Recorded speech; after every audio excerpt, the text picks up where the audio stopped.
the Holy Spirit as a mentor.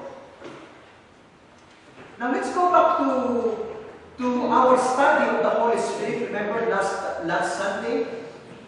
As a counselor, remember, the Holy Spirit brings us to our Lord and Savior Jesus Christ. The Holy Spirit convicts us and enables us to see the word of the Lord Jesus Christ in our life. As a guarantee, the Holy Spirit makes us secure with the Lord Jesus Christ. Remember, when we believe the Lord Jesus Christ, He sealed us with a promise. And that sealing of the Holy Spirit guarantees our security with our Lord and Savior Jesus Christ. The seal of the Holy Spirit authenticates us as children of the Lord Jesus Christ. But what about after we have come to know the Lord Jesus Christ? What about after we have come to grips of the truth about the Lord Jesus Christ in our life? That is where He comes to us as a mentor. As a mentor, the Holy Spirit will guide us into all truths. That is why it is very important for us to acknowledge the power of the Holy Spirit as He comes to us so that we may be able to understand the Word of God in our life.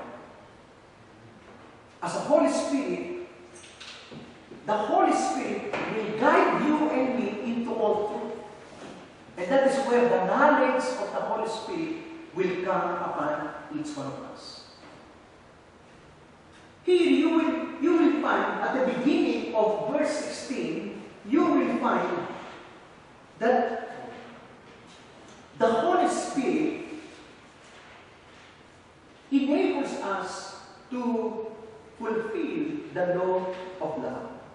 It enables you to fulfill the law of love. Let's look at verse 13 of Galatians chapter 5, which says, "You, my brothers, were called to be free."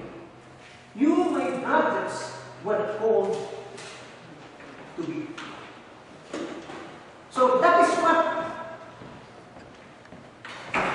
the good news of salvation has done to you and me.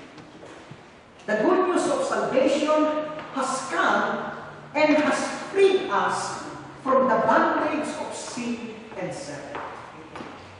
In verse 1 of chapter 5, it says, "It is for freedom that Christ has set you free."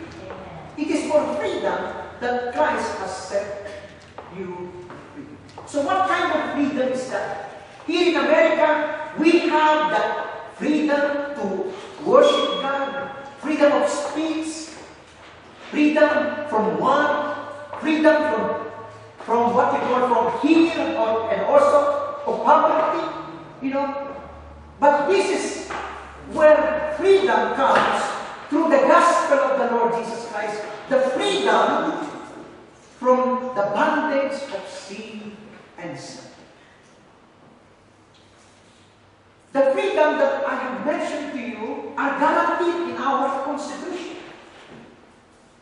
But there is another freedom which only the gospel of the Lord Jesus Christ can free us. That is the freedom from sin, the freedom from the bondage of sin and sin. That is why, according to the Bible, the gospel is the power of God to every believer, and that power comes from the Holy Spirit. And so Paul, the apostle, said, "It is for freedom that Christ has set you free." Now, there are two extremes of Christianity. There are two extremes of Christianity. The first is what we call libertinism. And here, people uses the freedom in Christ as a liberty or as a license to sin. They will say, now that I am free, now that I am no longer in bondage, now that my salvation is secure, I can do anything I want to because I am secured in Christ. Anyway, I am saved, and therefore no one can take away my salvation in Christ. Therefore, I have now what you call the license to sin. I can now indulge in pleasure, the thing that I want to do in life, because anyway, I am saved. I'm a Christian.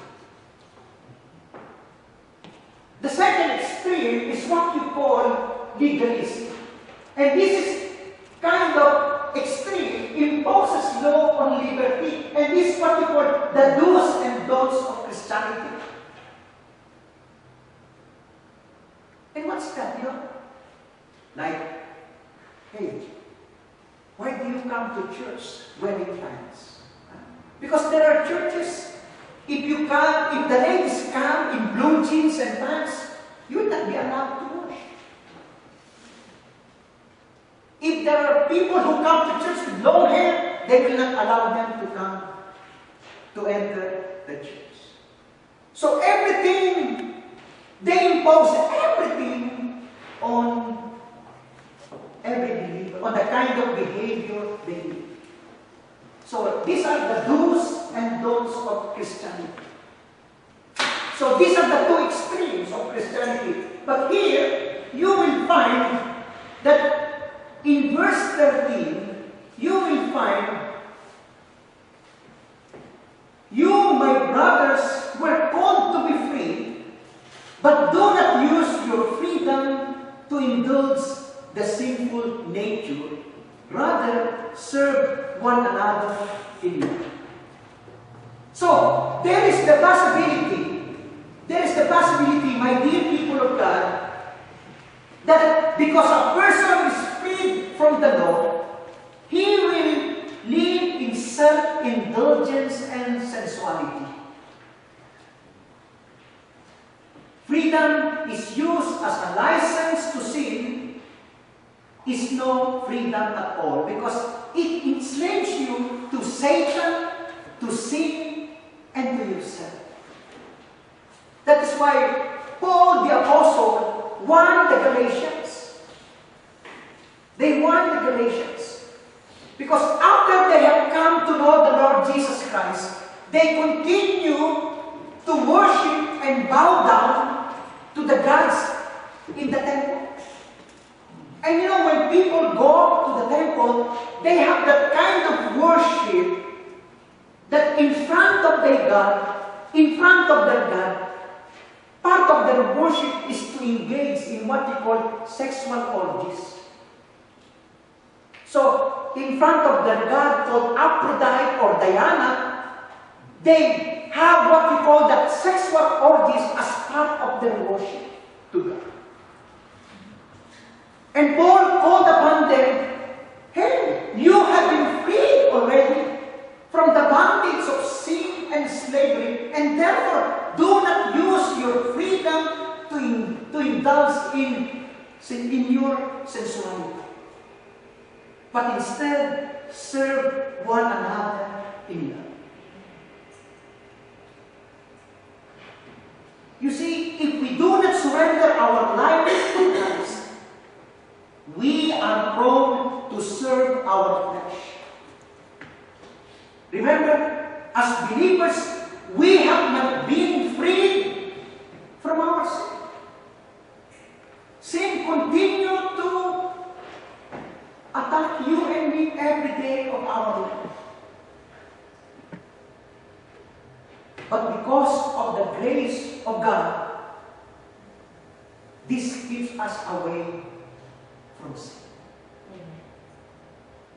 And that is where the grace of God comes to you and me. As a person filled with the Holy Spirit, we are able to love our neighbor and ourselves as ourselves, and this is only possible through the power of the Holy Spirit upon each one of us.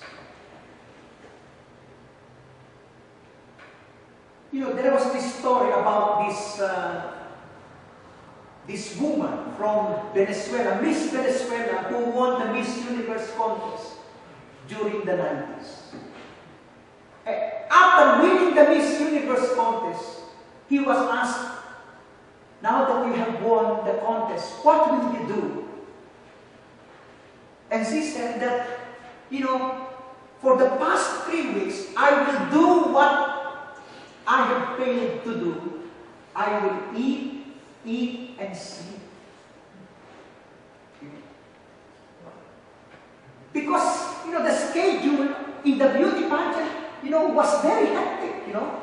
So not much sleep. She didn't eat much. Now that she has won the contest, she said, I'm going to eat and sleep and enjoy life. And in those weeks that she has spent eating and sleeping, she ballooned from 113 to 160 pounds.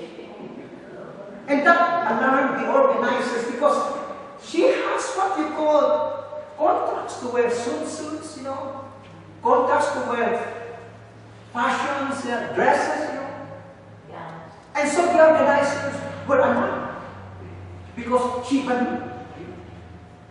And so what they did was they put her to what you call regimen exercise every day for her to go back to her original measurement. So what does he say to her? It means that living the Christian life requires discipline. 24/7, Spirit-controlled life is a 24/7 thing to do. It is not once a week life that we go to church on Sunday and during the week we don't live in the power of the Holy Spirit, but we live in the power of the flesh. Yeah.